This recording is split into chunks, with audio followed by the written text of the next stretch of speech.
Hello everyone. So the book that we're going to read today is Grumpy Badger's Christmas by Paul Bright and Jane Chapman. Let's start reading it.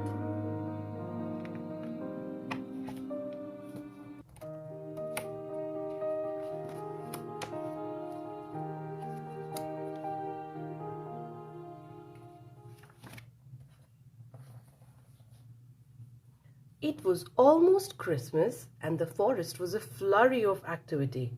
The animals were bustling here and there, putting up the Christmas tree, wrapping presents, making tasty puddings and pies, while the young ones scampered about, squeaking with excitement. Everybody was looking forward to Christmas. Well, almost everybody. So everyone's happy except one. Let's try and find that one.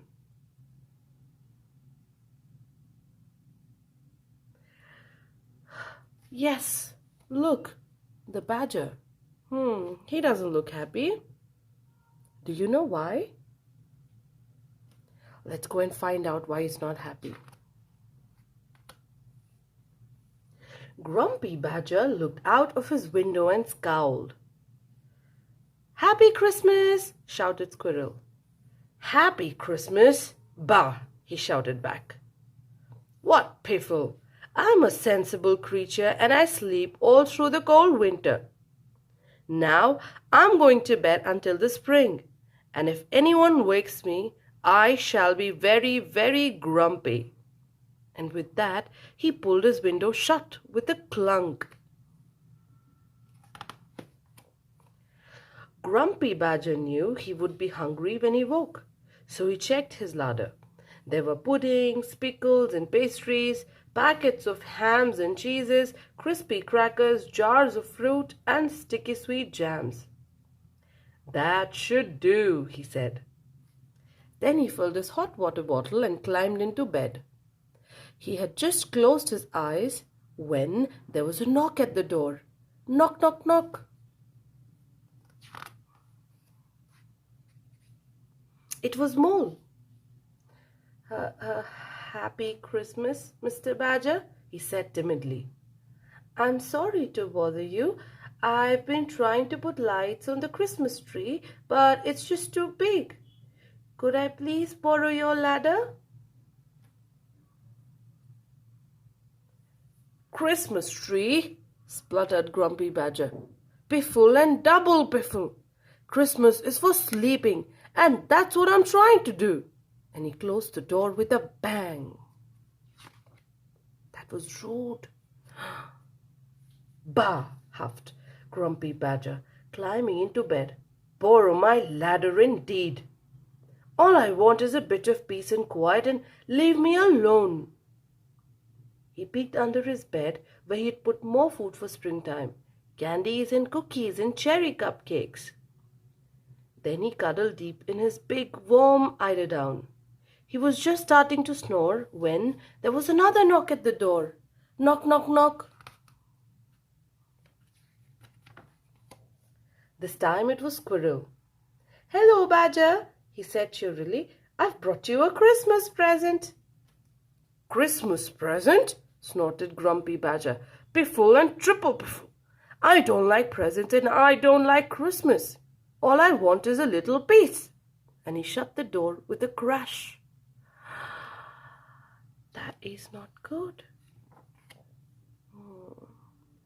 Now Grumpy Badger was really grumpy. To cheer himself up, he thought about the bottles and bottles of homemade lemonade he had in the cellar. Then he lay down and closed his eyes. But he couldn't sleep. His head felt a little chilly. Suddenly there was a loud banging at the door. Bang, bang, bang. "Oh, what is it now?" Grumpy Badger sighed. He was about as tired and grumpy as a badger can be.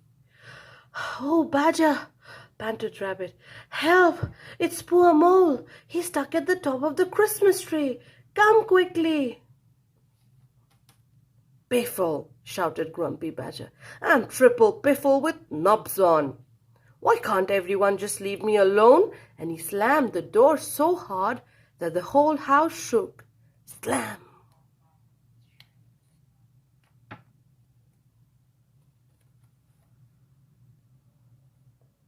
At long last, Grumpy Badger fell asleep. But soon he was tossing and turning and wriggling and squirming.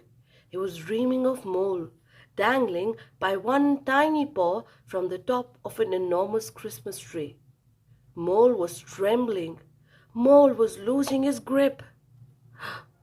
Mole was about to fall.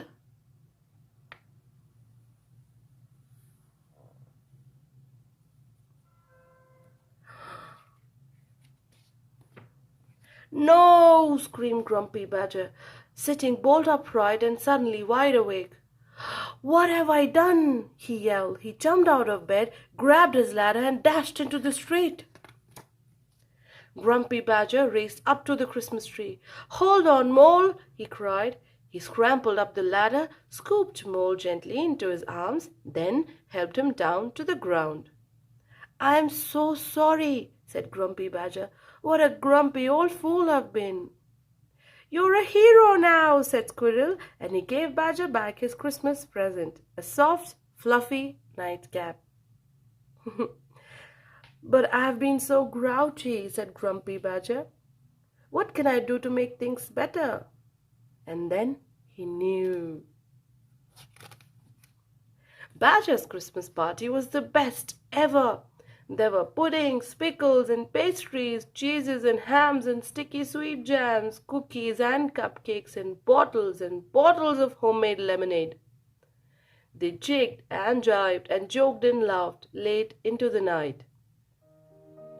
"Happy Christmas, everybody!" Badger cried. "And if you don't all come to my party next year, I shall be very grumpy indeed."